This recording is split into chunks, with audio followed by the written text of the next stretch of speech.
Okay, first I'd like to thank Chris H and his channel. Um, it really motivated me to make this channel because I'm really seeing a lot of discouragement and let's just put it this way. I'm gonna be your coach today, guys, and I'm gonna be able to. I'm gonna coach you through this whole Rapture thing, and I truly feel that being an athlete all my life, I know the value of a coach, and I've learned a few things from coaches, and I'm gonna give you guys a few of my coaching tips for this essentially Rapture Watch and how things are put together. I'm gonna show you guys a couple videos. The first video is gonna be on. First off, I want you guys to listen to this song. I really feel it's a you'll understand once you. I want you to make this song your theme song because it fits perfectly the times and seasons and how you have to keep pushing on. It's a good song too, you know. But I want to make this this song as kind of a Rapture theme song for the moment. Okay. Second, I want you guys to watch this little horse racing video. Not horse racing. What I do in the morning with horses. It's called working horses. Essentially, I'm training the horse for the race in the morning, for the race in the evening, but I have to go through, but I have to get it fit. And when I get it through fit, I'm also teaching him I'm not just getting the horse fit. I'm also teaching him how to get fit and ultimately how that translates into his real race. Okay. The second is I'm going to show you guys a diving video, and this is to demonstrate time dilation. Okay, and the same thing with the horse racing video. They're going to connect together. The and how time dilation plays into a huge effect. I was a diver in high school for 3 years, and I was able by the end of my senior year, I was able to do a triple off of 1 meter. Now this guy is doing 4.5 somersault off at 10 meters, and so which is still pretty good. Um, okay, and then the last thing I'm going to do is I'm going to show you guys um, the importance of what oil actually can look like from another analogy, specifically my truck. Because God, I asked God if He can at least show me something, talk to me, whether it's once a day or um, what do you call it? Once, just talk to me on and off throughout the day or whatever. And and He is. Oh my goodness! Like when I started asking, um, He had a ladybug fly into my truck, and the ladybug is like flying around here. And then later on that day, he said, because I asked God, I said, God, can you please just show me that you love me? I can go through the valleys of my life, and I don't care. I don't care what happens as long as you're there and you love me. Because these valleys are deeper than than we all than we all want to admit in our lives, and to the point where it's painful to be in these valleys. And I said, God, I can go through any pain as long as I know that you love me. So a ladybug flew onto me. I was sitting in my car, and I was kind of like irritated because the ladybug, I don't like bugs on my skin. They kind of, like most people. And I was like, so I kind of shoot it off and out the window, and I had a weird feeling like, like I kind of like a sad feeling, like it come over me, and I was like, what is this feeling about? And then later on, I saw a video on YouTube, and it was literally saying, you know, do you know how long, God loves you? And not only does He love you, He tries to show you throughout the days. And one of them was explaining how, uh, like one of the examples that God has was a ladybug. I kid you not, this was in a YouTube video, and it was talking about how God shows His love every day, and He shows it differently to different people. And it was going on talking about how, have you ever wondered if there's a ladybug that landed on you in your car, and you just thought of it as nothing and kind of switched it away? And that's God trying to show you that His love, not only that's God trying to show you that I love you, through the ladybug in the sense that uh, the video went on to say how long it took God to get that ladybug into that area of your life for the perfect timing. And that means that the ladybugs had to migrate, mate, do all of this stuff just for that moment of time for him to say, "Hey, I love you" through the ladybug. I thought that was no accident that this video had come up and God was telling me, "Hey, I love you." Um, because that's exactly what happened to me. Is the ladybug came on, and then 6 hours later, I'm watching a video about God saying, "Hey, I'm telling you, I love you. I had this ladybug land on you in this video."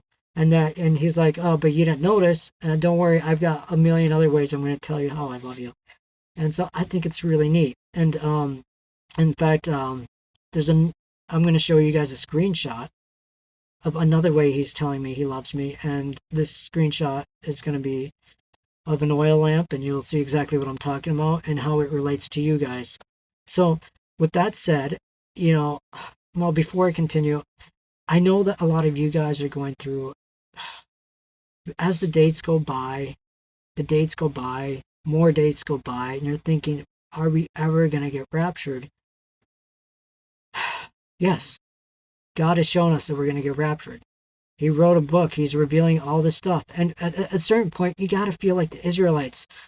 Like at first you got excited because you got manna.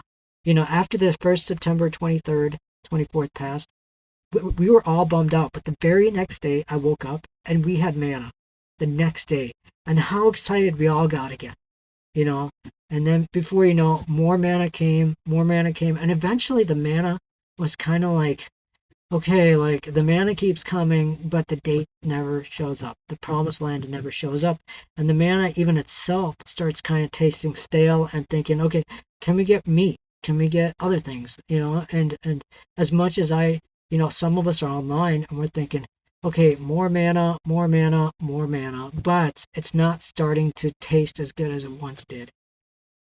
I get it. And especially with a lot of people that I've had a really hard year this year, financially, emotionally, physically. You know what? I'm going to tell you guys how I keep excited, because I need manna myself. And I almost feel like I need manna every hour, to be honest with you, just to keep moving myself. And it's not enough. And this is why God is showing me, hey, I love you through the ladybugs, or hey, I love you through whatever. And I'm just thinking, God, you love me, but when is this rapture? I think a lot of you guys are kind of feeling pain. So I'm going to tell you what happened, my personal story.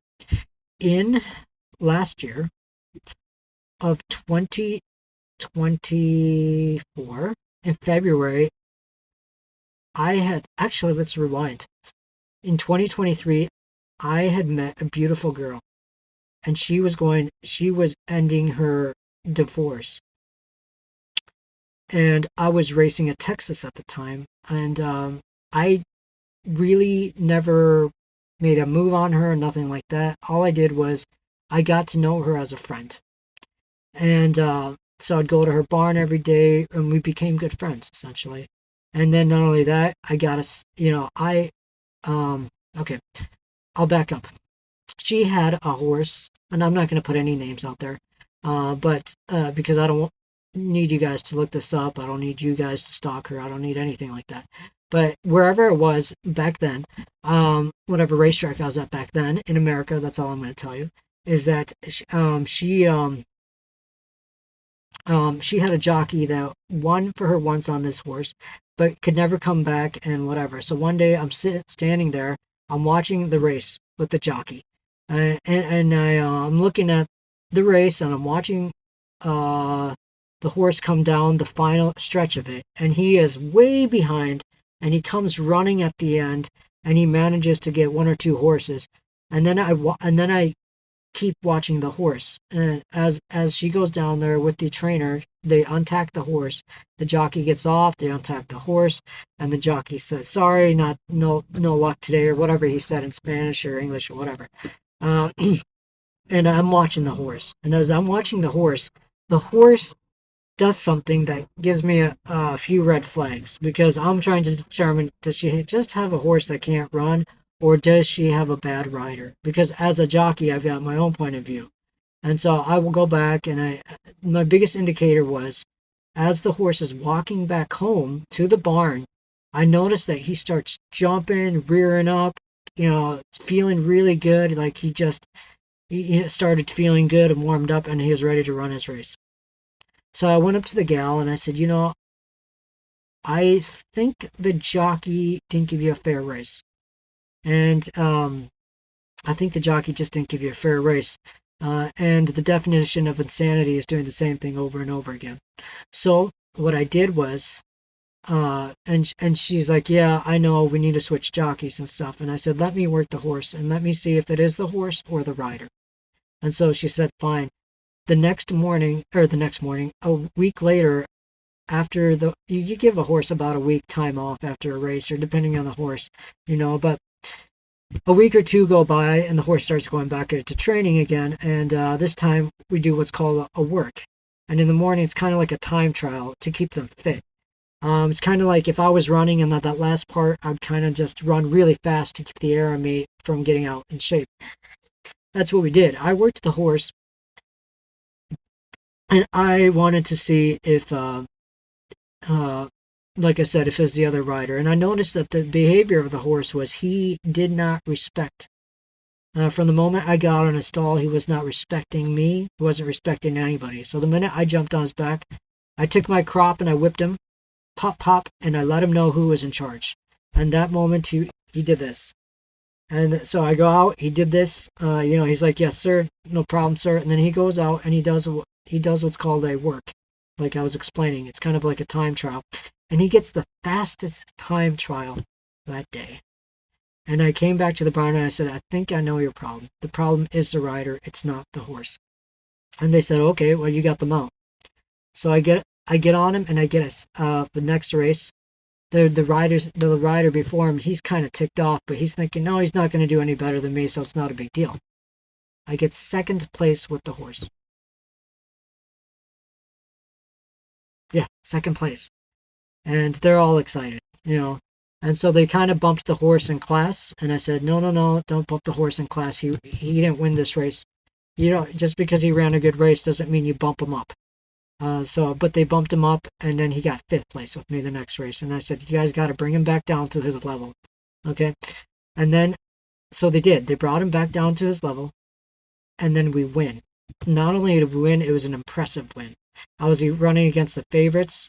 He managed to burn out one of the favorites, and then the last one, he got right next to the favorite, and we end up intimidating the horse on the inside.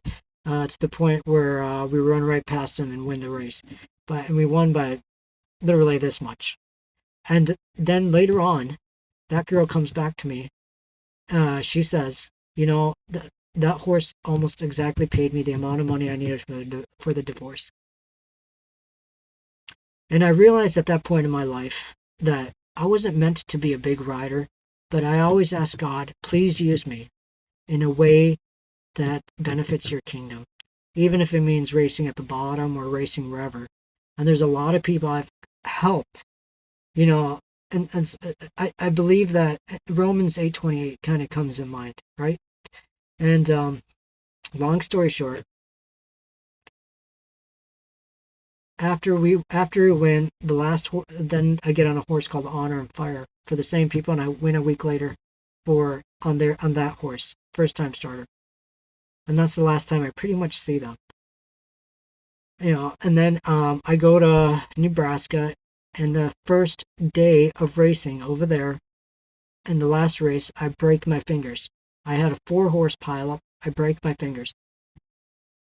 I should have broken a whole lot more, but what I did was I saw the accident coming, so I relaxed. Instead of clenching up or trying to steer my horse out of the way, I dropped the reins and I just relaxed because I knew that there's no way. And it was kind of a surreal moment because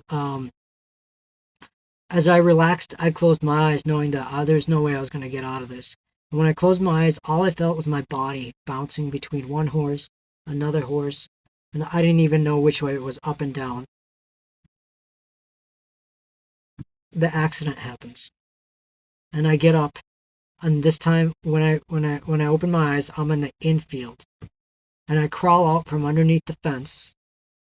onto the racetrack. On my right, I see a dead horse and a rider either dead or knocked out. I'm not sure at this point. And same thing to my left. I see the ambulance right in front of me on the other side of the rail. And I get up and I can feel my leg. My leg hurts, but nothing's broken about it. And my fingers are swollen at the time. And I'm thinking, oh, shoot. Like, I didn't know they were broken at the time. I just felt like, oh, maybe I just, I didn't know. I couldn't feel it. I couldn't feel what the fingers were doing. So it was like a movie scene where I had just come out and I'm witnessing a, like after a battle, what had happened. And so that got me to writing my book afterwards because I had time to kill. And as I'm writing the book, I'm healing, and then I get a call to go to work for Prince in Saudi Arabia. And I thought, man, I thought this accident was going to end my career, but instead it launched me to Saudi Arabia. So I thought, wow, I'm getting a real opportunity. So I go and I start riding in Saudi Arabia. And in the meantime, I keep in contact with the girl I'd won when she was getting out of her divorce because we were becoming really good friends. And anyhow, um, I'm in Saudi Arabia, and Israel at this point is starting to blow up. What's going on? And then MBS, who we're all hearing about now with Donald Trump and in the news, there's a rumor that, and I asked the prince, hey, when are we going to get paid from our races? Because I got a salary there every week from the prince, and he paid for everything. It was a good salary, but I told him I'm here to race. I'm not here just to ride horses. And he said it's a catch-22. I know that he gave me a 2-year contract to stay in Saudi Arabia, and he said, you can stay here in Saudi Arabia, but there's no guarantee you're going to get paid from the racetrack from your actual races. And that was my motive.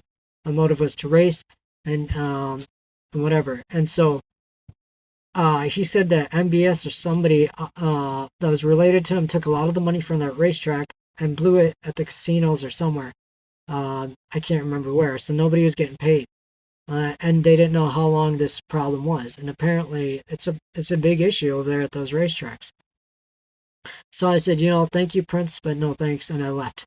In the meantime, I started talking serious to this girl, thinking, hey, and she was somebody I really thought for once in my whole life that I was gonna have more, somebody that I could see long term with. Let's just put it that way.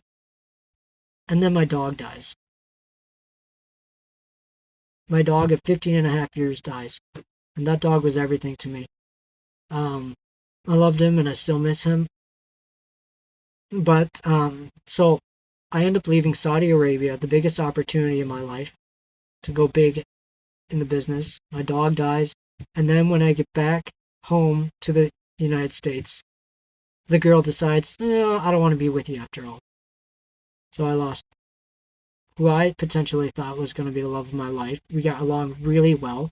I mean, I can, there are very few people in people's lives that come in and you say, that's my person. That is the bone of my bone. That is how I felt about this girl. In fact, there's only maybe 1 or 2 people of all the girls I've dated I've truly felt about that. And she was one of them. So I lost her. I lost the biggest out racing opportunity. And then on top of that, I made $100,000 and I lost most of that, if not all of it. And I never got the money back from the racetrack. So if you're feeling down and you're really wanting the whole Rapture experience to kind of, I want you to tell you, first off, is that you're not the only one feeling the pain and the anxiousness of getting out of this world. Because this is a tough life. And the emotional roller coaster ride is just, for some of us, it's, I get it. If you think it's, everyone has their own pain tolerance. And my pain tolerance must be really up here because it took a lot for me to, but when I get used to winning and losing, that's part of the psyche. And essentially a lot of you guys, your pain tolerance and your psychology, and this is where coaching has been the best thing in my whole life as a sports athlete. And I want to show you guys what it looks like and how close we are to the door and how psychologically we have to get excited. Okay? And now even if I'm went through my lowest lows, what keeps me, and this is when Christ speaks about the oil in your lamp. The oil in your lamp isn't just manna that we get every day to try to. God made us, and He knows that we're going through this most emotionally charged part of our whole entire life. And some of you guys are really down in the valley wondering, God, if this rapture doesn't happen, I'm stuck in this valley. Well, I'll tell you the truth. If the rapture never happens, you're not stuck in the valley, because we know lost money can be made. Love can come. God can restore love, and and what's the other thing? Those are you know what I mean. And it's like I tell people that from my point of view, I've had friends that have committed suicide, and I think what did it take for them to go off the ledge? A lack of knowledge, people. A lack of knowledge took him, because there's a guy in California. I thought he was a big time Christian, and he ended up committing suicide. I really liked him. But he always talked about God, and he always talked about how wonderful God is and all this stuff. And I thought, man, he's a strong Christian. And then just to come and find out that his demons got him, he went back into drinking from his divorce and then killed himself. And I thought, man, what looked on the outside was nothing what was going on the inside. But knowledge would have saved him so much. I don't want to say where suicide people go, because I don't know the absolute situation. You know, I can't even say it was a suicide because I wasn't there to experience it.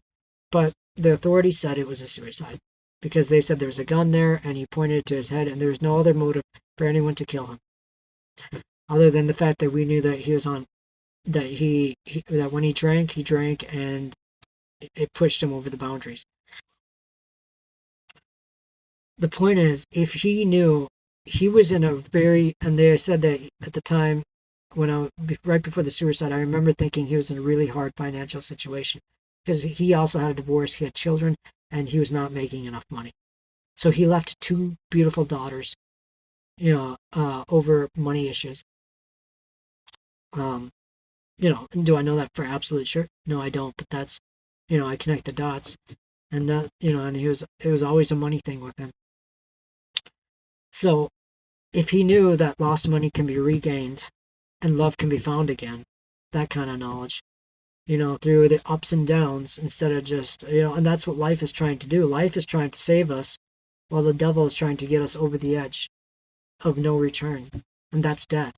In my book I speak of the 2 characters that are metaphors. I speak of how death comes onto the deck to collect her wages, of the sailors, and she's always trying to push the sailors over the edge of no return of insanity, as they're on the high seas, while life is trying to reel the main character in, sit him down and explain things to him, give him the knowledge that he needs, that you can remake life, you can in my book, the character loses everything and life sits him down and says, hey, this is just temporary. You can regain everything and so much more. But if you go over that edge and believe death, you're going to lose everything. You're going to lose not just everything you've already lost, but you're going to lose so much more, and there will be no point of return. If you're divorced, God can bless you with somebody else. If you're a lot of us don't want to make a lot of us put ourselves in our own box where they don't want to do the research, they don't want to add the knowledge, and that's the lamp, the oil, the lamp. And we're going to talk about that. So, like I said, I'm going to first play these 2 videos, and the first one's going to be what I do in the morning, and the second one is going to be a screen recording of a diver. And the time dilation there. And then I'm also going to we're going to later on go into the, because I do day trading, and I used to. do it as much because I've gotten quite burned out. But day trading has taught me so much more. It's given me a lot of knowledge and experience on how to handle the ups and downs, because you need a coach just as much for day trading mentally as you do for physical athlete stuff. It's all mental and physical, and you need a coach for both. And just like we do through the Rapture. I'm going to show you a chart that absolutely fits the times and the seasons we are in through the stock market. And how you guys need to understand not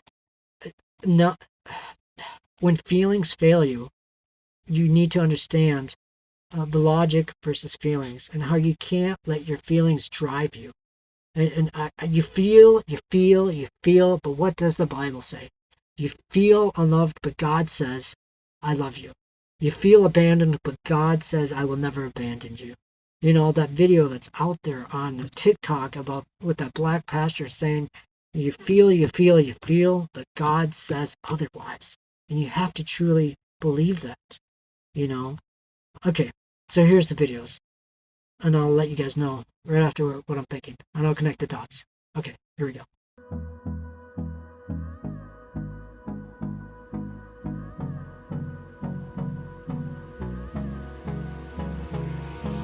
Hold me close till I get up.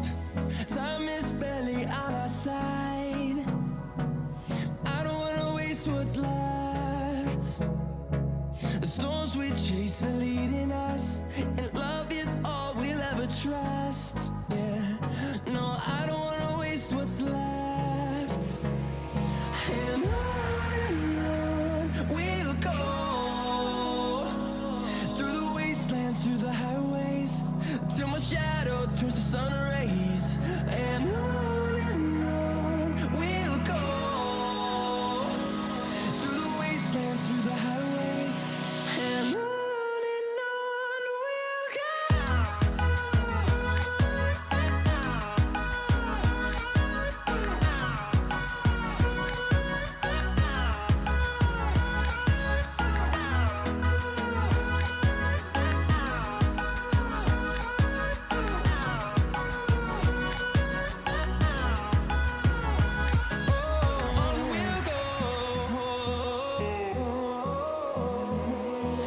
Finding life along the way, melodies we haven't played.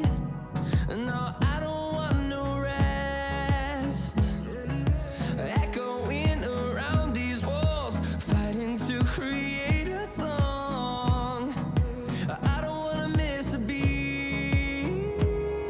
And on we'll go, through the wastelands, through the highways, till my shadow turns to sun rays. And on we'll go, through the wastelands, through the highways, and on we'll go.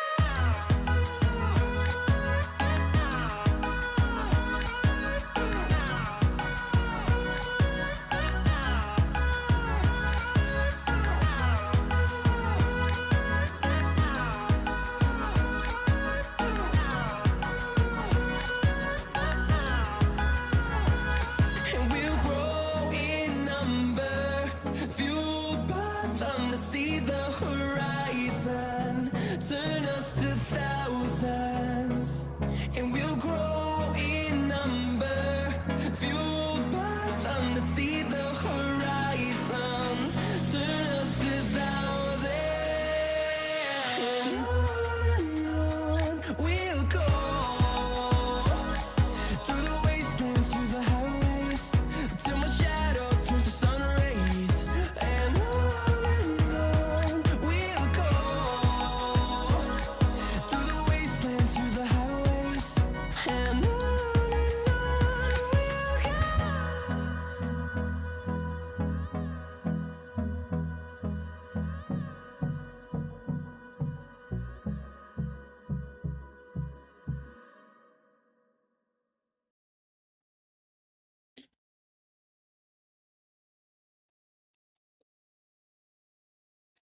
I love that song. It's a great song. Okay, so did you notice at the end of that video how it said fly away and change? Yeah, I didn't you know, how YouTube sometimes just put recommended videos to watch next. I thought that was so cool. I was like, man, God's talking to me again. Okay, so speaking of God talking to us and me trying to coach you guys through this whole rapture thing, I'm gonna have you guys now watch this horse horse video. That this was me actually this morning on this horse, and then I'm gonna have you watch this diving video afterwards. Okay, here we go. You need to move a little faster than that, son. Speed is life.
Okay, funny story. When I was in high school, my brother was on the swim team. He is about 6 foot, I think I don't know, 6'3", 6'4". He's clearly a good head taller than I am. Um, but anyhow, his arms dislocate, so it made him a really good swimmer. And so he was on the swim team. So I was like, okay, I want to go. My brother's on the swim team, and the swim team we only had like I think 800 people in our high school, so the swim team wasn't very big um, for the boys. But I wanted to go swimming because my mother, being very smart, she said, "How do I keep my 6 sons out of trouble with the girls?" She put us in all the sports and all the band activities and all that stuff to keep us out of trouble. And so it worked. I got involved in swimming, and the first day of swimming, I go and take a lap, and the coach says, "I'm going to introduce you to the diving coach." The swim coach says, "I'm going to introduce you to the diving coach." The next day, I was on the swim team. Looking back, I kind of laugh at it because I didn't realize just how bad of a swimmer I was. But I ended up to be in 3 years. I ended up to go all state and conference.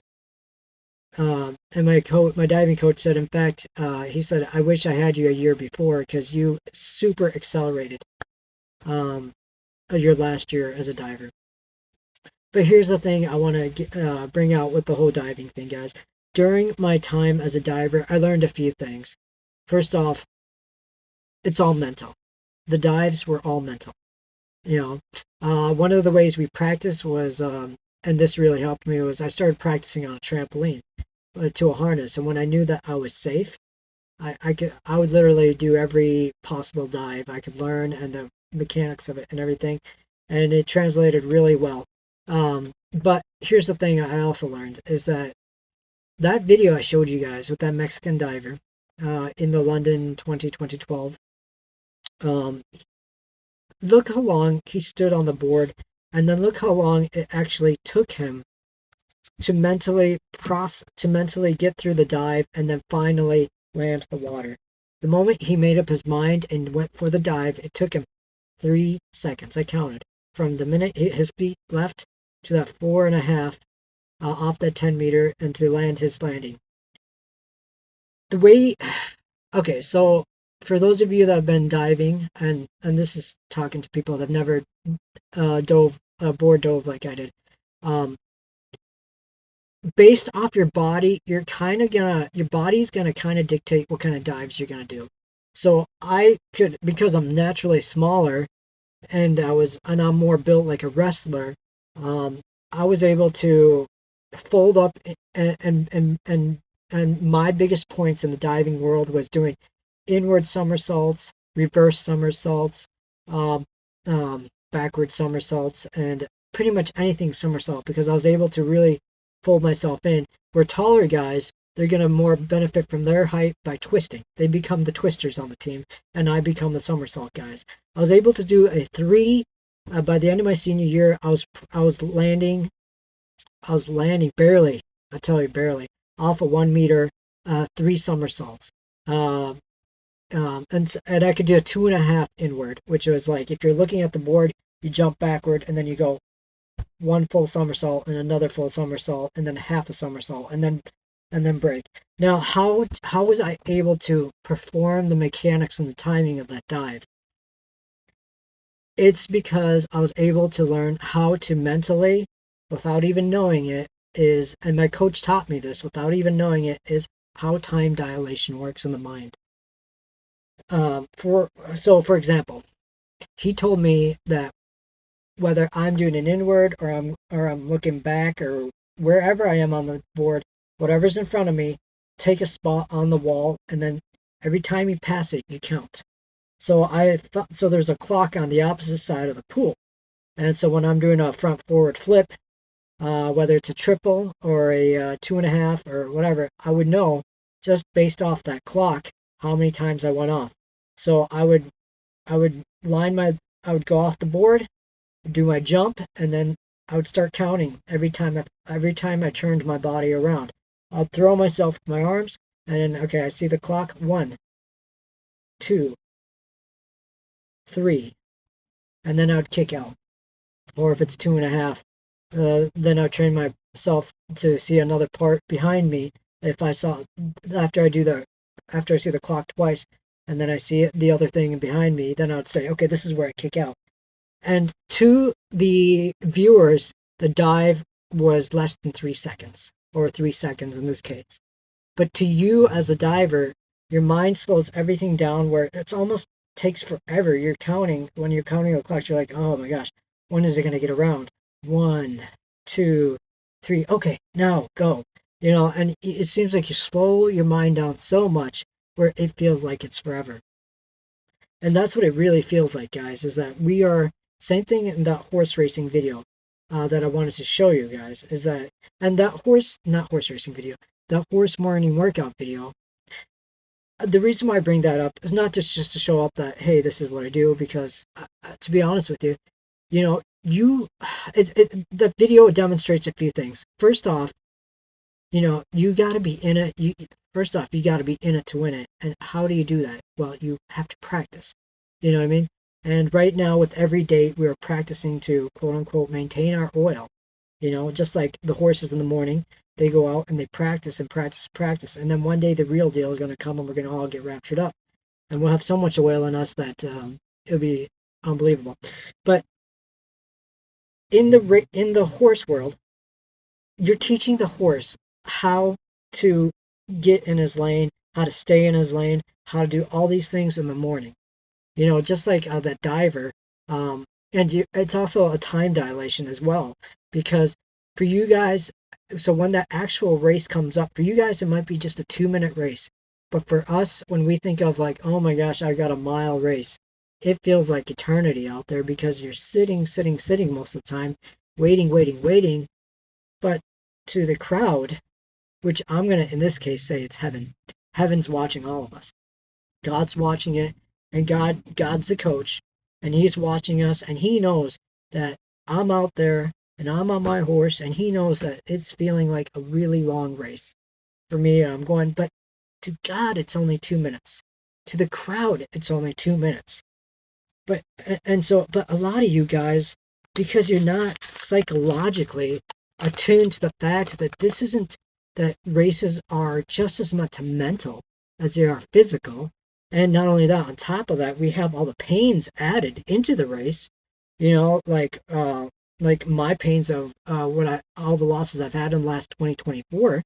You know, in last year, carrying on to this year, and how I had, this year I made the most amount of money, and I also lost the most amount of money. But it's amazing how what I'm trying to demonstrate is that time. We talk about time dilation. This is what's going on. Is heaven is seeing things from a much slower. George talks about how in heaven 30 minutes is 12 hours for us. For the diver, that's that 30 that 3 seconds is like an eternity of waiting, because he's just waiting and he's counting. For every time he counts, think about that being your date. And now you're like, not this one, not this one, not this one. Okay, now I kick out on this one. Same thing with the horse racing, except this time you have poles that you're counting. Okay, I'm at the quarter pole. I'm at a pole. Not yet, not yet, not yet.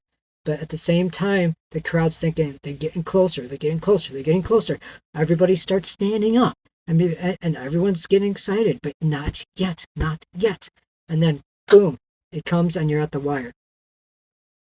And to you, it seemed like a really long, dragged on race where you're feeling the pain of the race, and at the same time, it's over just like that. Okay, this next video I'm going to show you guys has to do, so I like to do day trading. I was really good at it at one point, and now I'm just kind of out of the market. But one of the things I benefited from was learning how the market worked. And it was I had to develop a real, a gut for the twists and turns in the market where most people could not handle losing the amount of money that I have lost in the markets or gained in the markets. And how to really discipline yourself through the highs and the lows. And again, I'm going to talk about how the oil relates to that. So first, I need you to learn there are two terms I want you guys to kind of get familiarized with. No, I'm not a financial advisor. No, I'm not telling you to trade stocks or anything. I just want you to know that you talk about athletics. This is a mental athletic. If you can't physically do things, you can mentally, athletically challenge yourself by doing the stock market. I promise you that. And you need just as much of a coach in the stock market as a day trader, because the losses are very real and the gains are very real just as much. And she talked about an emotional roller coaster. That is truly an emotional roller coaster, just as this Rapture experience is for you guys as well.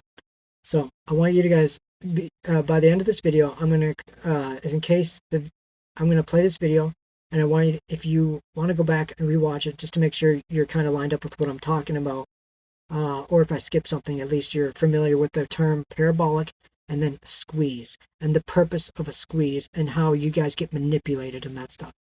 Okay, here's the video. In hot sectors with sympathy plays, these are important because these happen consistently throughout the year, basically like clockwork. You'll see different sectors pop off and move in the market, and if you understand the movement and you can watch and pay attention to these sectors, there's a lot of areas where you can actually profit from it if you kind of trade it in the correct way. And so when we say a stock goes parabolic, we mean the rate at which the stock is moving has increased substantially. In trading terms, this means that a stock is moving up in drastically large percentages, and parabolic movers happen multiple times a year. And so when this does happen, it usually signifies a sector starting to trend in the market and popping off. And again, like I said, just spitballing off the top of my head, this year we've had, SPACs have been moving a lot. That's kind of a more recent thing. But we've also had, obviously, some sectors go crazy because of COVID with medical supplies. I can think of like APT, vaccine stocks. The most recent one was Kodak, not the camera company anymore. It's a vaccine stock as well. And so these things happen multiple times every year, and understanding them is key if you're going to look to trade them. And so how do we spot these? With parabolic moves, you'll notice an increase in volume. What you want to look for specifically with parabolic movers is the parabolic curve. That just means the stock is going up faster than it's slowing down, if that makes sense. So it's it's going up higher and higher and higher with each push. And so, like this says, you want to look for unusually high volume relative to the stock sector and market. This should produce a curved appearance on your chart and can help you identify when a stock is beginning these type of moves. And so just to show you, this is a little parabolic curve here. You can see the rate at which the stock is moving up. It's putting in higher lows and higher lows and higher lows and higher highs as well. And it puts this curve in there. That's how you're going to see that the stock is kind of going crazy. And that's when you really want to start to focus on it. This is an example, I think, from a few years ago, but you can see here's another one that's probably a little bit better of an example. And again, you can see the curve at which the stock is going up with is increasing and getting sharper and sharper and sharper as its curve. That's something that you can look for. That just means there's a lot of volume coming in and ultimately making a sector or stock go crazy. And so we could look at why these happen. Parabolic moves happen for a number of different reasons, really. It's not any one reason stocks do this. Usually these are low float stocks, and so the float involved is usually pretty small. That allows a stock to ultimately do this. I would say most parabolic movers are less than 100 million in the float. Most of them are probably less than 50 million. Okay, now you understand the parabolic moves straight up. As you can see in this video, it just kind of goes straight up and then crashes down. One of the reasons why a parabolic moves is when people are interested in a stock or a sector or whatever, and they see the potential for it to go through the roof or test new highs, a lot of volume comes in and floods the market with, and we know that the market is based off supply and demand. The less you have of something and the more demand you have, the less supply you have, more demand you have, the higher the price is going to go for something. And vice versa. If you have a lot of supplies of something but no demand, the price is going to go straight down. Basic economics 101. And in that video, I want you to notice the parabolic movement and what just went from whatever it was to just straight up and then down. That is what we call a squeeze. And the purpose of a squeeze is to a lot of people that see a trend moving and the market can move simply go straight up like that is because people know that, hey, there is a percentage of short traders who are people that bet against the stock that it's going to go down. But if they can squeeze those shorts, those people that are betting against it, those shorts are going to have to get out because they're getting a margin call for the next day. And if they don't if they don't take care of that margin call, the housing company will call them up and say, hey, you take care of this or we take care of this. And so you have to cut your shares down or get rid of your trade altogether. So, which then adds to the volume of people that are interested that's going to trend, and it builds up this parabolic movement that just suddenly skyrockets. And that's what you guys are seeing. In the olden days, if you watch the movie Wolf of Wall Street, it was called a pump and dump, a classic pump and dump. You have a lot of these what do you call it? News things saying that, hey, the stock is going to do really good. You should get into it right now. It's promising XYZ and gets everybody excited.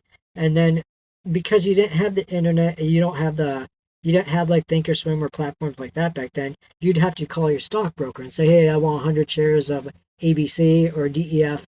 And then by the time same way to buy and sell. So if if the stock guys knew that, hey, we're going to pump this thing up, and then by the time they're able to get out of it, they would put all these news catalysts, we call them news catalysts, put them all up and watch everybody pile in and then pull the rug out underneath. And they knew that by the time you were able to get on the phone, get the information, pardon me, get the information on the phone, and then be able to have your house broker, whatever, sell it, it was already too late because they pulled the rug out from underneath you and you're down thousands and thousands of dollars on a product that essentially did nothing. My mother was caught in one of these, what I call riptides, but it was a classic pump and dump. But the difference so imagine us being in what's called the Rapture sector. Now, a squeeze, before I go on to this Rapture sector we're in, a squeeze is when you got all the shorts, and you can see now how many shorts are in there, like 10%. If you go to finviz.com. There's a part where you can see, okay, this is the amount of shorts in the stock. And there's a very high probability that if you've got a stock that's short 50% people, that the longs are looking for a trend to go up and start squeezing all those shorts. And that's why, and the shorts have to then go back, cover their position, and then buy at the higher price, and therefore they're getting squeezed out essentially. Now, the sector we can think of this Rapture as the Rapture sector. Oh my goodness. Yes, we had an uptrend ever since the Rapture was ever since Christ taught the apostles. Look at when, okay, let's put it this way. When stocks first hit the market, it's called an IPO. Everybody gets excited about the stock, and that's when it really kind of makes it. Like on the first day, they put a value of a stock. They might say it's worth $4, but because there's so many people and it's a new company, it's kind of like the new flavor of the week. A lot of people will jump into it, grab the quick gains, and then go off. So you can see that when there's a new stock, a lot of times they just on the first day ramp up, and then they come crashing back down. They love it. They bottom out, and then they kind of go back to the real price that they're meant to be, because the fire, the romantic, the honeymoon phase moon with that stock is kind of done. So when you understand that, go back into the biblical days of when Jesus first talked about, when the apostles first said, hey, Jesus, we want to know about the end of the days. And Jesus told them, and then what happened? Paul came on the scene, and the churches he was dealing with, they thought the rapture was going to happen then. And so it kind of did what was called that parabolic movement back in their day. Everybody thought, oh my goodness, Christ is coming, it's imminent, it's whatever it is. And it kind of made that parabolic movement back then, and nothing came of it. And I think in some ways, in the stock market, it's like almost like a fake out, and we're able to recognize this. As a short seller, I'm looking, quote unquote, for these stocks that kind of go parabolic, and then I'm going to want to wait till it tests its upper height, and then when it starts crashing down, that's when I'm going to want to get into it. But I don't know how high it's going to go, and I don't know just how low it's going to go. And the last thing I want to do is get squeezed up, because it might go up and then come back down and then go ripping straight back up. What I'm trying to illustrate to you guys in the stock market here is just how fast something can move. And it's amazing, because I can look at stocks all day and say, okay, this stock has been flat at $3 for the last 10 years. And then all of a sudden it goes up to $100 and something. And you're like, wow. And one day, and then it comes crashing down. This is no different than with this rapture experience, guys. The only difference is Christ is telling us, hey, you're in this rapture sector, and you guys are seeing the trend from Paul's day kind of go up, up, up, parabolic, comes back down, up and up, because throughout the different ages in life, in history, we've all had, every generation has seen parabolic movements. So World War I, they thought that was the end of the war. That was the end of the world. World War II came. They really thought that the rapture was going to come then, because they got the signs, the birth pains, everything. And so, and now we're thinking, but Christ said, not yet, because if you read, the beautiful thing is that, that unlike today, where we don't know where stock prices are going to go, Christ tells us exactly where this stock price is going to go, this rapture sector and the stock price of this rapture thing. He says it's going to go straight through the roof, and you'll know when it's going to go straight through the roof, because it's going to be obvious. A couple days ago, we just had a division okayed by Donald Trump, and we had MBS come into the White House, and we have things we have never seen before. And Venezuela, Patrick Barnett with his prophecies and everything. So I'm going to show you guys show you what I really love about this life, whether it's stock analogies, horse racing, diving, everything in this life ultimately glorifies God. Because no wonder Jesus used so many analogies, because everything in this life works as an analogy in the spiritual realm, and what Christ is trying to teach us. And as a coach today, just today, I want to be your coach and show you this.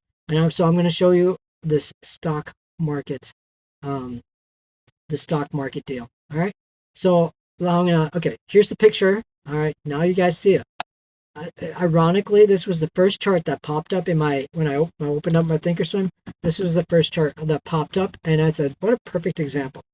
Okay, so now I want you guys to first off ignore the sideways numbers that you see, and the only things I want you guys to look at is the actual words and the arrows. Okay, the arrows are kind of and forget about the timeline that the Thinkorswim gives. Just imagine how this is. Okay, back in the day of Paul and the apostles and all of them, they had their prophecies, dreams, and visions. They didn't have a lot. So we talk about how stocks are propelled by volume. Volume is people. So they didn't have a lot of people that had but they had a few major people like Daniel that gave Daniel was a good prophetic piece of news. But even with that piece of news, it's kind of like a report coming out saying far in the future the stock is going to take off. But until then, we're not, Daniel's not going to be revealed when, until then, Daniel's kind of told, hide this information. So when and then I'll reveal this information when the stock does take off. Okay. And so, so we had prophecies. We had the Jesus telling us how the end times were going to happen. And then we also had dreams and visions. But remember, a stock market moves based off two things: volume and the news and the strength of the news. Okay? So we rewind from Jesus' time to Dimitri Dutterman and Philip Barnett in their prophecies in 1980. Just a quick summary. Duderman, or whatever, if you guys haven't watched his videos yet, he talked about how in the he came from Romania. He talked about how God showed him the vision of America, Babylon, that America is Babylon, and that she will burn, and it's going to come from South America, Central America, and this is going to be her judgment in 1 hour, and the Russians are going to nuke. The Russians have the spies. If you haven't seen this video, go back. A lot of people heard this video. My mother, when I was talking to her on the phone, she said there was a man that she knew, and he was dating a beautiful woman named Sydney, and he got on board the whole Dmitri Dutterman prophecy, and he thought it was imminent, that it was going to happen now. And I guess, I don't remember when the Cuban Missile Crisis was or any of that stuff. I imagine that there was a little bit of, okay, with Cuba and stuff like that, how imminent it was with Dmitri Dutterman's prophecies, where the guy said to Cindy, he said, hey, I don't want to have children because I think it's imminent right now. And so she ended up breaking off with him, and he was absolutely heartbroken and devastated because she wanted to have children. And the guy failed to see the other, that there had to be more things happening. But can you blame the guy? If you look at World War I, you look at World War II, you look at all the major wars, what does it say in Revelations in the Bible, in the Scripture? It says there's going to be wars and rumors of war. Well, certainly World War I and World War II is that there's going to be famines. Well, there's famines everywhere. There's going to be earthquakes everywhere. And then there's going to be birth pains. And World War I, World War II came pretty close in terms of time to World War II. You could imagine what kind of a birth pain that felt and how people thought back then the world was ending. So every generation we have this kind of parabolic movement, right? But they were all missing a big key moment, and that was, if you guys see where it says high 155, right before them, what does that say? It says dividing of Israel. That is the main key component. That is the main key component of when God's and then they also said, and a lot of people, now that we have a lot of information looking back, we can see how much closer. But so I'm going to rewind a little bit. 1984, we have Philip Barnett. He comes out and he says that pretty much the same thing as Dutterman, that America's going to be nuked. Russia. Now we know Russia has an arsenic missile. And if you guys learn, that thing can go Mach 10. It's virtually impossible to catch. There's a great brother that has a whole video on the Russian Orsnik missile. I can't remember his name. He's got some channel. You guys can look it up. But and then it's got a bunch of nuclear weapons, warheads attached to it. You guys can see that. Okay, now we're going to continue. Joshua comes on the scene. He fulfills a prophecy that God says with the prophets. And you can kind of see by this that it starts trending up. After Dimitri Dutterman and Philip Barnett, more and more people are getting on this rapture train trend, as I want to say. But there's still not a whole lot of volume. It's just kind of edging up with each year coming by. Imagine those as kind of years, But then Joshua comes on the scene, and now we can kind of say, okay, months away from the rapture. Don't think of it as years anymore. But Joshua comes on, and we feel that God says that there's going to be no, he's not going to do anything major without a prophet. Joshua says all the right words. He says there's no World Cup, and a lot of people pray about it, and they genuinely believe Joshua.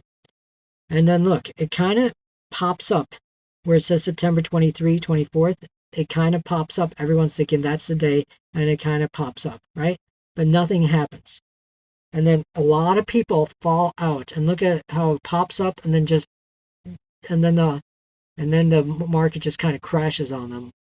Within it, a lot of people crash in there, but it still ends up bottoming out because you still have all of us that believe Joshua. So a lot of us get manna for the next day, and saying that, well, maybe we had the wrong calendar and stuff, and this is an Exodus. We get the revelation that this is an Exodus, and maybe we got the wrong calendar and all of that stuff, kind of feeding us for the first time, and we're kind of tasting the manna for the first time, and grateful, because we're all at this point thinking, oh, it didn't happen, so he must be a false prophet. Nope, there's a lot more information. So the trend starts going back up, more dates come by, as you can see where it starts popping again. Those are the dates, October, and then October 17th, 16th, more failed dates. And then a lot of people end up kind of leaving again. And we're back to the groups, we're back to the real believers, and we kind of bottom out again. And then now it's kind of trending back up as we're watching the news, guys. And the news is what's ultimately driving this whole prophecy thing. It doesn't even have to be Joshua. Joshua is fulfilling scriptural. That's really, truly what I believe Joshua is doing, is he's there to fulfill scripture, but as we found out, Joshua doesn't know everything either. Just like Moses didn't know how he was going to get past the Red Sea. Just like Moses didn't know it was going to last 40 years. Just like Moses had so many other questions, and people were more mad at Moses through the whole experience than anything. Okay, so now we start trending back up, but we still really don't get a lot of volume going in. And now finally we get the dividing of Israel. We have MBS come onto the scene and Saudi Arabia promising $1 trillion. And we now have Venezuela and the whole not the whole Cuban, but it feels like a Cuban Missile Crisis 2.0 all over again. Everything John F. Kennedy did is essentially undone in the Donald Trump era now. And I voted for Trump. I loved Donald Trump's first term, but now I'm starting to think that Donald Trump has other real, I've always said that to never judge a president by his first term, but to judge a president by their last term, because you see the real colors of them. And I'm starting to see that Donald Trump may have other ulterior motives, especially when he said on the airplane, I don't know if you guys remember that airplane scene where he says someone's talking about going to heaven, and Donald Trump doesn't think he's going to go to heaven, and this is heaven for him. Really sad video. I encourage us to pray for Trump. Anyways, now we're getting the real catalysts in here, guys, and that's the dividing of Israel. And look, we're all still sitting, and we're going through our own highs and lows, but at the same time, look how fast this thing went. I don't know the exact numbers, but let's say where it says the dividing of Israel, let's say we're at $3. And look, to go up to $155 in one day and then crash down, the volume would have had to have spiked, and there would have had to have been some sort of a catalyst. Now, in this case, this stock goes to $155 and then crashes all the way, and if you watch the trend, it goes down to $1.20, which I call the 7-year tribulation, where the downward trend to hell. In the middle of that, as you guys can see, where right before it kind of spikes up, that's where I believe that there's going to be, where people are going to be forced to take the mark of the beast, and then where they're going to be taken into the mark of the beast, and then they're going to, what do you call it? The tribulation saints are just going to gather in numbers and numbers as they realize, oh my gosh, do not take the mark of the beast, and this is where a lot of people are going to die, and then it kind of, and then it just the world goes downward trend to hell after that, before Christ comes back. And so it's kind of an interesting stock that I didn't even, this was a stock that, this was the very first stock I saw, and I thought, holy cow, this stock really kind of plays into what I'm trying to illustrate here. But the whole main point of this illustration is to show you guys that things can happen very quickly, and now we have everything in the past that's coming up, all the dreams and visions and everything, and from what Brother George is saying in the Revelations, it's all coming together. And once you get all the puzzle pieces together, look how quick it just takes off. And the only difference is God is saying that this stock for us is going to go straight through the roof, and this is our sure best bet. But you have to be in it to win it, right? And so all I'm trying to say is look how fast things can happen. You and I could be sitting here today, tomorrow, all the way to the 27th, 8th, nothing could happen, and then boom, an earthquake comes, 3 days of darkness comes, and we get raptured out all within 3 days. I mean, it will move so fast, it'll blow our minds apart. And what's interesting is that, and then consider the fact that I was talking about time dilation. So it's gonna, 12 hours is suddenly gonna, when I thought about it, I thought 12 hours isn't a very long time period when you think about what George is saying. 30 minutes. So 30 minutes, when you're having a lot of fun and you're enjoying things, 30 minutes, okay, Jacob took 7 years till he finally married Rachel, the love of his life.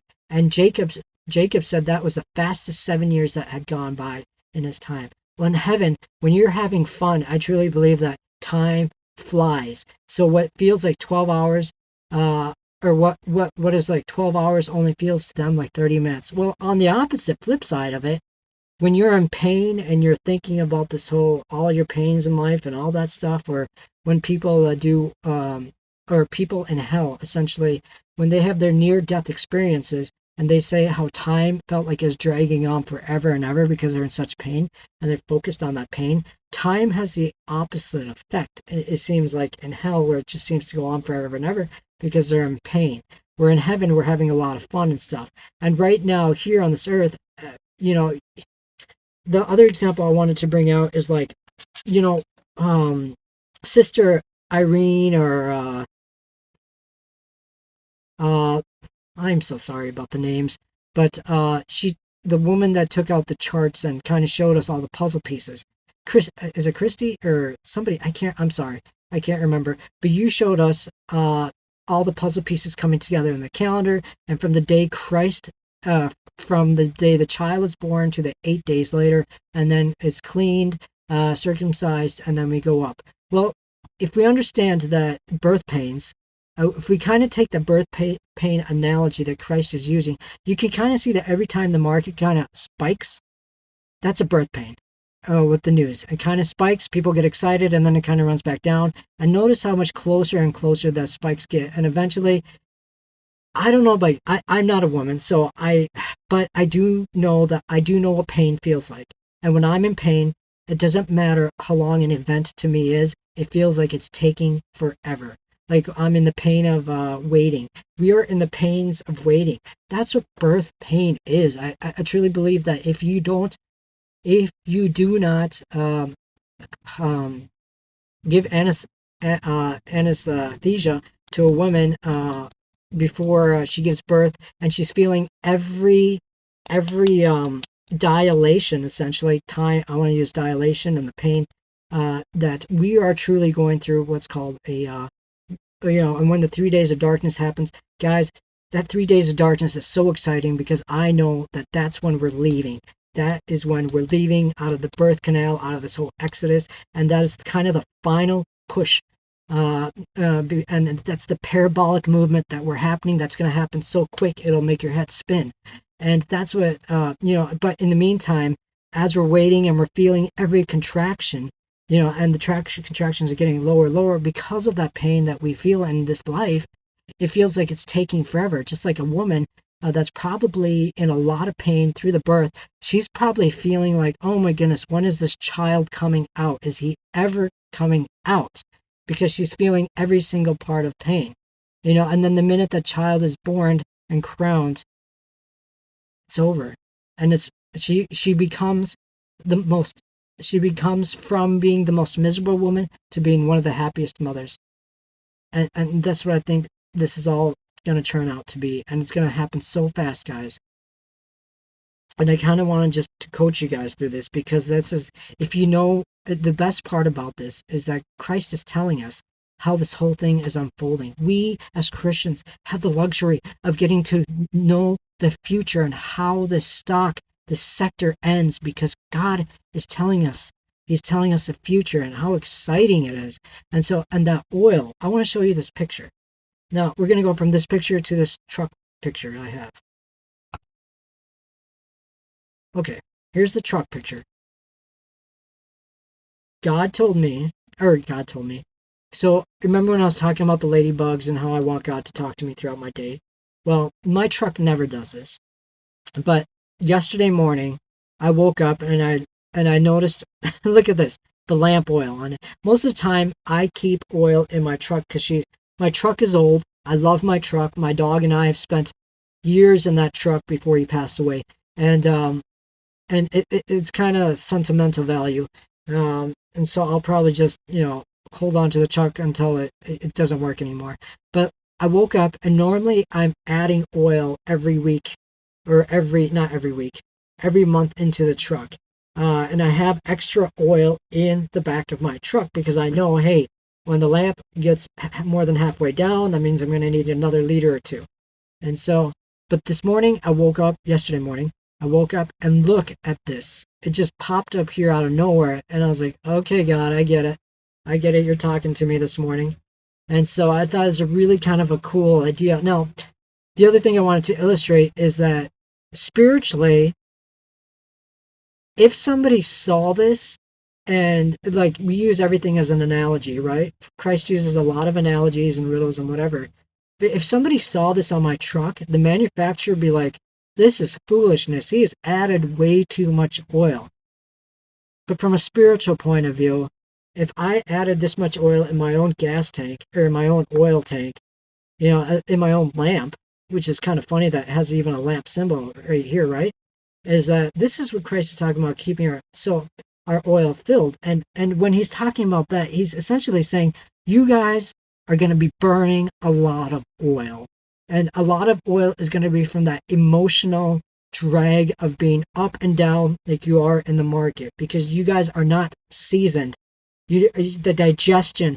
Now, a lot of the older folks that are in their 60s and 70s and they've been watching the Rapture forever, they've kind of developed this stomach for it, just like they've probably developed the stomach for the stock market, as I have developed the stomach for making and losing money in the market. But a lot of us younger people that are in our 20s and 30s have never dabbled with the stocks, or never dabbled in high intensity sports or sports with dilation or whatever. We get panicked, and that is the nature of the flesh. The nature of the flesh panics because we are made as human beings to kind of if we don't understand it, it's a threat essentially.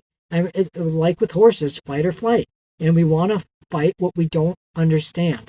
And this is why this is what knowledge is. Knowledge is knowing that, hey, we're going to have feelings, but in the meantime, the oil that through the manna and everything, it's going to keep us from running. Because if I don't add oil into my truck and it gets really low, guess what? My truck's not going to work after a while because it's going to burn out the engine, right? If I don't add oil constantly. For me, it's every month or so. Unless I'm really driving it from state to state, then I add oil every time I go from one state to the other. just in case, So what I'm trying to say, guys, is that oil is going to keep us maintained through our emotions and our feelings, and you have to be able to,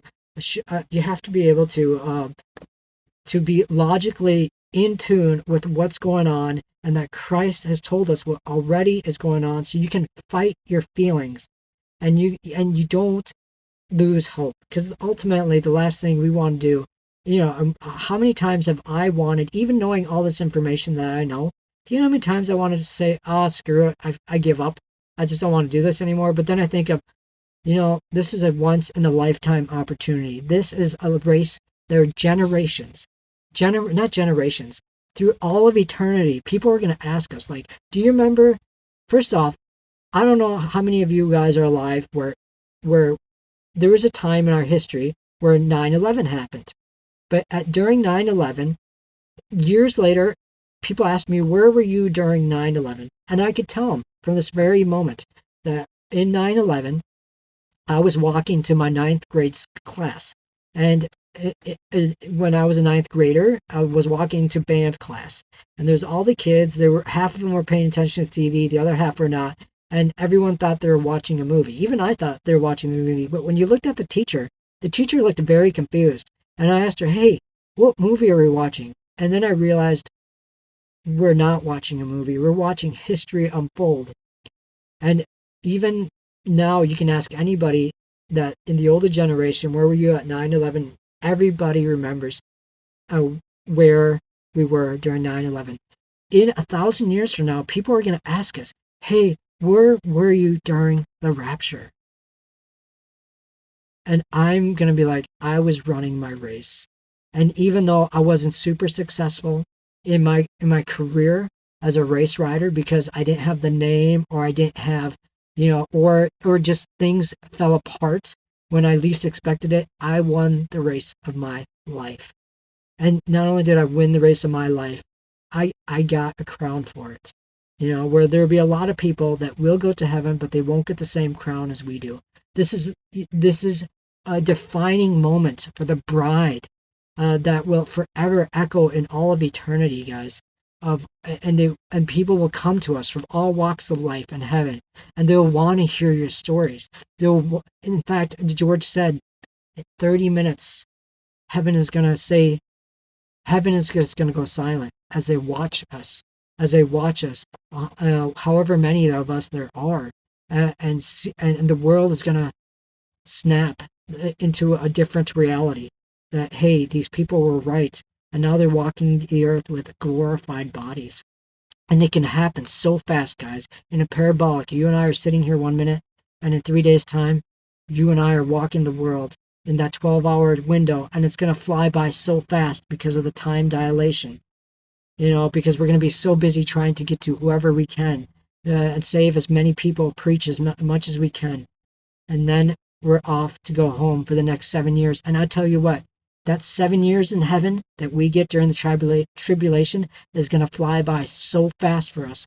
Where people on earth, it's going to go by slower than slow, because there's going to be more and more pain every single day added onto their lives to the point of death. So I hope I've been able to connect all the dots for you guys, and I really hope you got something out of this. And I'm sorry this video took a little bit of time, but now, things are becoming more clear, and I really hope this motivated you to keep that oil and to see how you can coach yourself through this whole thing. And this is how we're going to keep the oil, by understanding, by that knowledge God gives us. God bless, take care, and I hope you enjoy the song. Talk to you later. Bye. Okay, so to wrap this video up, the whole point of the whole oil thing I wanted to really emphasize was, okay, the backstory behind that whole thing is that I get really frustrated with God, because he never talks to me the way I want to be talked to. But yet I've got so much spiritual wax in my ears, or I've got so much I want to hear specific things come out of his mouth instead of what he wants coming out of what he wants me to hear, that I accuse him of not talking when he's talking to me the whole time, because he's not giving. I feel like in many ways I treat God like a genie in a lamp. God, please give me the answer. I don't like that answer. Give me another answer. I don't like that wish. Give me another wish. Whatever. And it's just it's my flawed human nature because and God makes me realize, hey John, it's not what you want, it's what I want. So when I finally was able to humble myself and say, okay, God, if you want to speak to me however you want to tell me whatever you want, great. I'm just happy because I'm miserable in my life sometimes and I really need to hear from you. That's the bottom line is I want a relationship with you and whatever you say, I'm not going to argue with you anymore. That's when I started hearing God. A few days ago, I was in my truck and a ladybug landed on me. And I was wondering, how did this ladybug get in my truck? And she landed on my skin, and because I'm from Minnesota, my natural instinct is to want to do this because of the mosquitoes. I I saw her, but I also shooed her off. I didn't kill her, but I was thinking that's weird. And then kind of a odd emotion of like sadness came over me, and I was like, why am I sad over shooting this ladybug off me? Later that evening, whether it was 6 hours or 9 hours, 12 hours, I don't know how many hours, but later throughout the day, I went to my phone and I started listening to a video that was talking about God's love. And I thought, okay, I was talking about how I want God to tell me every day that He loves me. And then it started talking about, one of the ways you can know that God loves you is He's always trying to show you cute little ways throughout your day that He loves you. And I was like, oh, I'm not really into the cute, whatever thing. But then the video goes on saying that God it goes on to examples. And one of the examples is God may have a ladybug land on you in your car. And He's trying to tell you that He loves you, not specifically because a ladybug landed on you, but specifically because of how long it took Him to get that ladybug in the perfect timing to land on you. And even though to you it may be just something that you might brush off and move on and not understand, to God it took a long time to get that specific ladybug to line up to land on you in the car in the timing of it all throughout all of history. He had to have first off made the ladybug, and then through the ladybug he had to have the ladybugs migrate, and they had to mate, and then that ladybug had to be in the specific area I was in, and then it had to land on my skin, and who knows how long it took. And that is just one of God's many riches for all of us. It's not the fact that it's the ladybug, it's the fact that it's the kind act. And then the video goes on saying that you might not recognize it as an act of love, but this was something God wanted to tell you throughout history, how much He loves you.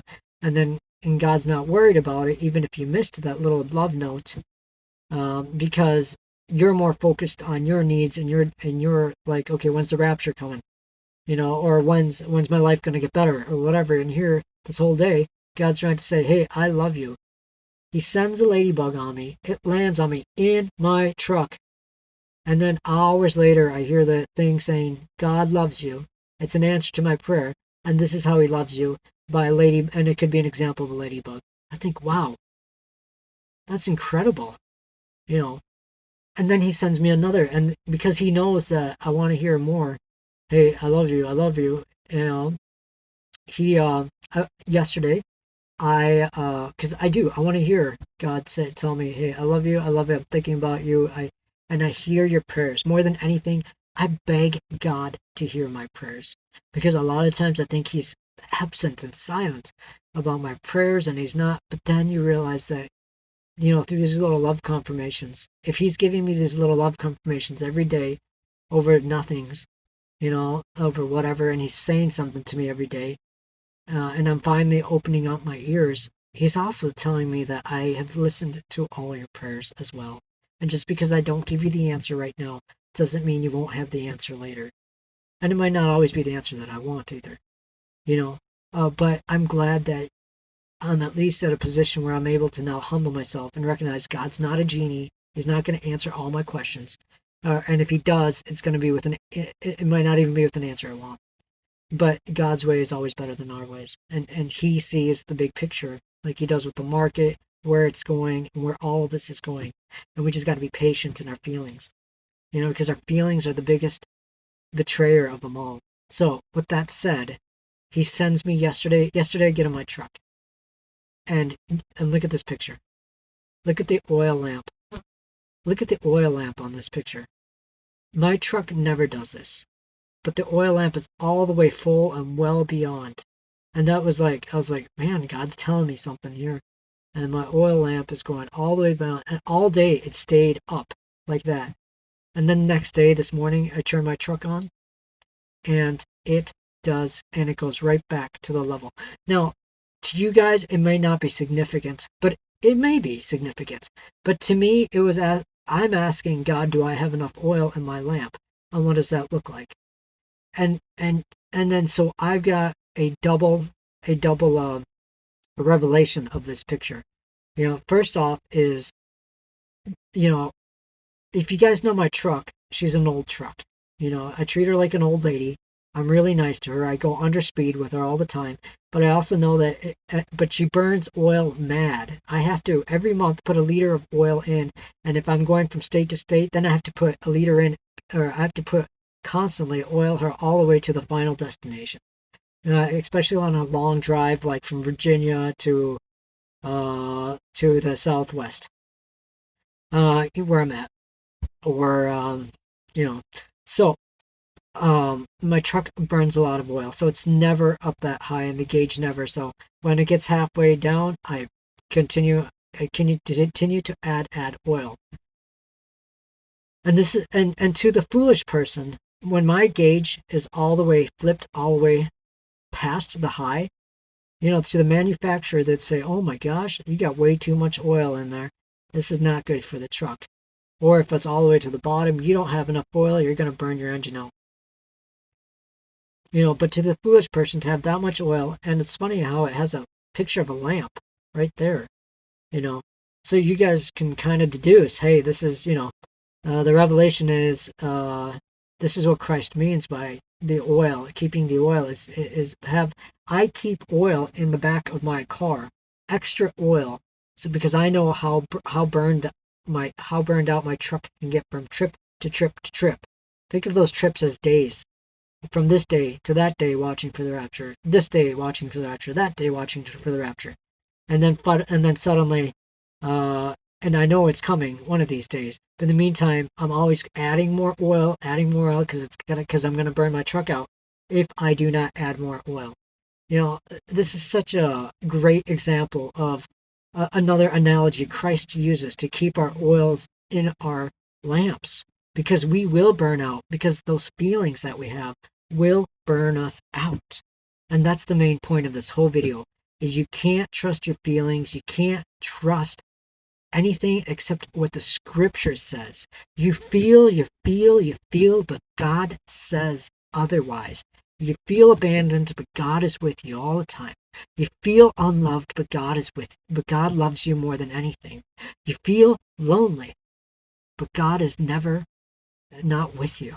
You feel, but the scripture says otherwise. And so that's what scripture is. Scripture is the oil, that keeps us afloat and keeps us from burning out. And that's the whole point of this video, is to kind of coach you in that idea that feelings are the biggest enemies that we have. I'm sorry this video was so long, and I hope I really illustrated the points and all the examples I used. And I hope this really kind of coaches you through next time when you feel that you don't want to watch the rapture anymore, or you don't want to do this. Remember what you're forfeiting. And in 1,000 years from now, that small time of frame of window that you had to run your race, you will either say, I dropped out of the race, or I finished my race. And the small amount of time that we are watching is nothing compared to eternity. And I would rather say, in the near distance of eternity, or in the far distance of eternity, I kept running my race, even when many people dropped out. And as foolish as it looked, I kept my oil filled, even when it looked wrong. Even when it looked like I had too much oil and people thought I was crazy for having too much oil in my lamp about getting excited about the rapture when nothing could happen. And yet we know with God things can happen overnight and parabolically. And we profit from the prophets. Remember that. From the real prophets, we will profit. And then we'll go up and we'll have a good story to tell. And people will ask us, where were you during the rapture? Think about how you want to answer that question. Keep that lamp filled, people, because we are at the end. At the end. God bless. Take care and enjoy this song.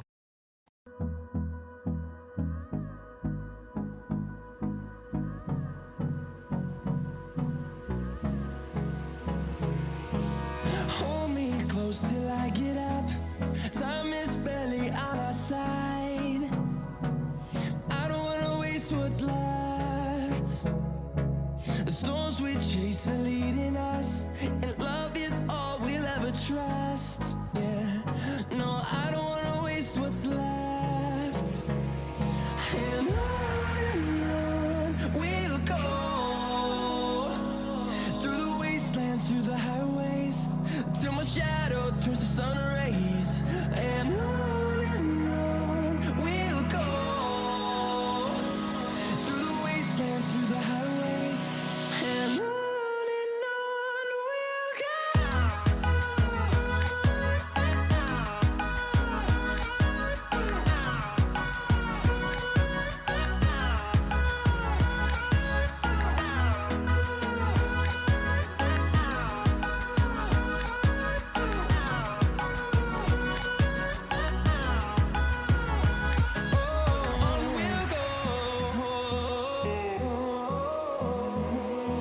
Finding life along the way, melodies we haven't played. No, I don't want no rest. Echoing around these walls, fighting to create a song. I don't wanna miss a beat. And on we'll go, through the wastelands, through the highways, till my shadow turns to sun rays. And on